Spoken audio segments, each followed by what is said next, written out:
And now, here's your host of Shaping Success, Wes Tankersley. Travel agency. Because This is a different path. because that was what I studied. I studied basically I wanted to study English and literature, obviously. But and ended up on doing kind of a business school for travel. So that's what I have a degree for. But so that's what you do during, you're a teacher though, right? Like that's what you're, No, yeah, I'm a teacher. So that's wait. I've done so many works, and I have so many degrees, and I have so many different, you know, uh, life choices. I said I've lived three lives. I've basically lived three lives. Like I have lived one life as a ballet student and a ballet dancer. I've been like, so I know what like late nights shows, rehearsals, the euphoria of the show and the performance, and the stage life. What does it feel like? What does it look like? Then I went like completely business. Like I went to work for a big company. I was doing sales. I was traveling a lot. I was doing later. I transferred. I went to work in a PR. I was doing there. I was writing kind of like interviews and travel stories for magazines, for websites, whatever was needed.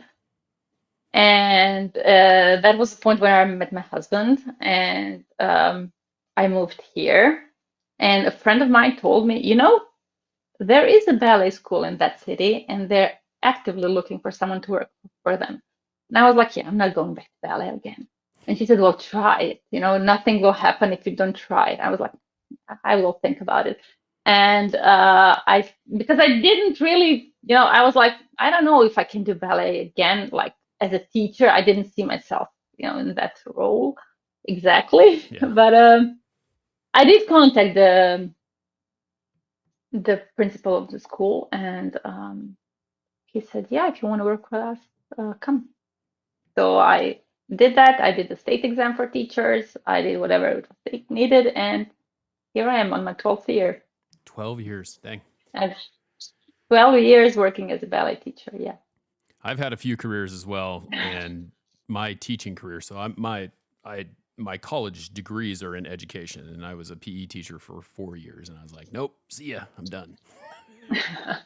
So more power to you. It might be a little Yeah. different over there than it is here too, but like kids aren't held to a very high standard over here. So you're teaching a kid. I was a PE teacher, but like you're teaching kids that they have to dress down, they have to be active, they have to move, they have to do all these things. They don't want to do it, and then you give them a bad grade, and then the parents come after you because it's your fault, not their fault that they didn't Yeah. I participate in have making a it work. lot of that. And that's the like it's it's a tough job.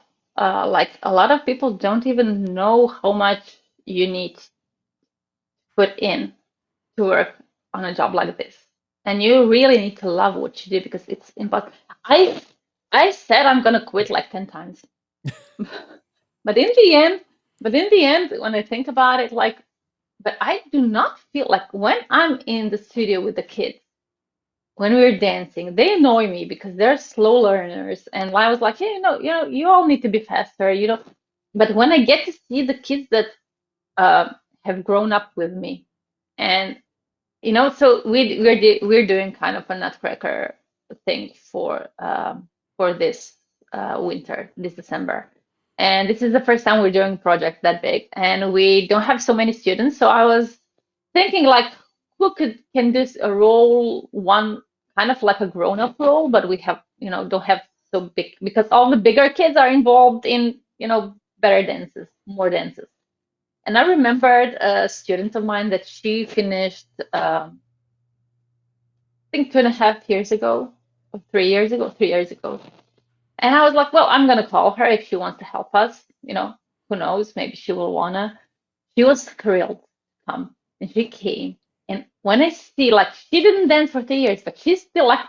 And my coworker was working with her, and she called me and she said, "Oh my God, this girl is amazing. She's the fast learner. She knows everything." And I was like, "Yeah." So when they start, they know nothing. And in the end, you have a person that is not an amazing dancer necessarily, but has the culture of a dancer. She knows how to behave on stage. She knows how to prepare herself alone for things that she needs to do. Like I can leave her, say, do the prep work. I can see you in rehearsal for that and that. She picks up everything quickly. And so that is impressive when you see like, and she came up, she was 6, 7, like she knew nothing. Yeah. And in 10 years, so that is like what I get most proud of, Hmm. and where I get like the joy from, because when I see them growing up and, becoming a dancers, knowing, being organized, being punctual, being uh, self self-controlled, I would say, but not like self-controlled when they're taming themselves, but in a way that they know what they need to do before, they need to go on the show. So they prep themselves, like any sport person, Yeah. sport athlete. So like they have their routines before, the game or whatever. So yeah, I'm enjoying very much being with kids and, dancing with them, and with parents, not so much, but Yeah. Parents perks of parents are the the job, I worst. guess. Yeah, I mean, it's yeah, and I try. I hope you are not that kind of parent. I'm really, really trying not to be that kind of a parent for my kids, coaches and teachers, and I'm trying to be like, you do your work. I will trust you completely. yeah, I'm definitely not that parent. I have a hard time though because when I see things like we had a situation with my daughter. Actually did a podcast episode about it a couple weeks ago where she was doing an after school program and it was called Girls on the Run, and she's supposed to be, she's supposed to be out there. They run and they have these lessons and things like that, and she was interrupting lessons. Like when the teacher was trying to talk to the rest of the class, she was kind of being a distraction. And I'm like, okay, well, we need to nip that in the bud. We need to fix that. So we have a talk with her, and then still doesn't get fixed. And then the person who ran the whole thing calls and says, hey, this is still going on, and the instructors are having a hard time with it. Well, they're volunteers, one, so they don't have like a formal teaching education, so they don't really know how to handle different kids. And that was kind of my thought. It's like, okay, well, she's a little different. She's very smart and she wants to be involved in everything. She's one of those kids. Well, you just learn how to redirect that behavior. And so the lady says, I'm going to come to the class and I'm going to try and work with her a little bit and see what's going on. And then that happened and we didn't hear anything. So we just assume everything's fine. She got it figured out. And then about a month later, we get a call. Either you need to go to the class with her or she needs to be out of the class. And I was like, Well, that's like not. I mean, yeah, that's maybe, but that's a very big thing. Like as a teacher, you need to communicate. Like where did this whole month of yeah. space go of communication that it wasn't getting better, so that we could at home try to correct my daughter when she goes to this after school But like, program. what was she doing? Was she like interrupting the class, Yeah, or what was the issue? yeah, that's basically what it was. Was like she's interrupting when the teachers were talking, which she doesn't have this problem in the classroom because her third grade teacher knows how to take care of it, knows how to misdirect, you just redirect the behavior because she's trained to do that. But Yeah, these, I mean, like that's what I do. Like I have my youngest, I think 4.5, and with them, if I let them, they would like hang over all the room and run around and talk. But I don't. I just just need to keep them busy. So yeah, I just like I said, after 45 minutes with them, I come out more exhausted than like from anything I do, but because they're draining me out, because I have to like, it's a constant, like you need to do something constantly. You just cannot give them a minute of peace, because if you give them a minute of peace, someone is gonna start talking, someone's gonna go ask for yep, go to the bathroom or anything. So you just keep it yeah, going, keep it keep it going. moving. Don't stop, don't stop, don't stop, don't stop. That's the way to do it. And if you do that, they come out exhausted and happy, and I come exhausted and not so happy. But you know, nobody,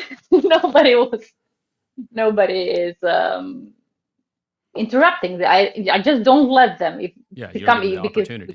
if it comes to that point, then it's everybody's gonna start talking, and start asking questions, and then we don't do then nothing.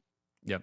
So they Yeah, and should that's like that's the entertain. thing though. Like if you don't do that, if you do not stop, and you can't sit down a group of third graders and talk to them for 20 minutes and expect them to not move or talk or be obnoxious. Yeah, And I don't know.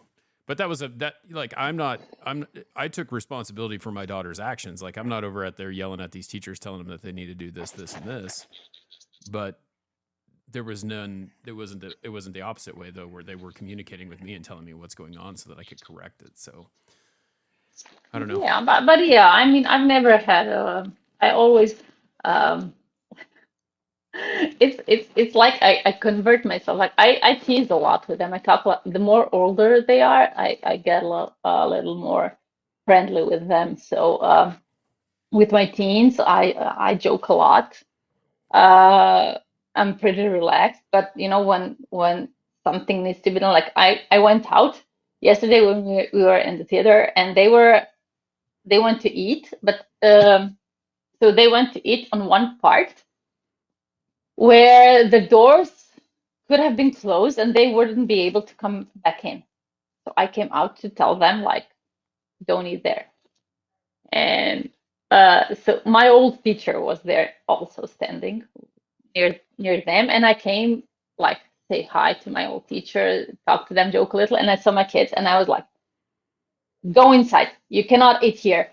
This is like went back to my straight talking teacher voice, like they were just like, okay, left. You need to know when you need to be harsh with them, and when you need to let go. So Yep. I really don't like. I'm really shut up and do your work. No talking in the ballet studio. Like like later, yeah, when they're older we can like, but when they're young, Yep.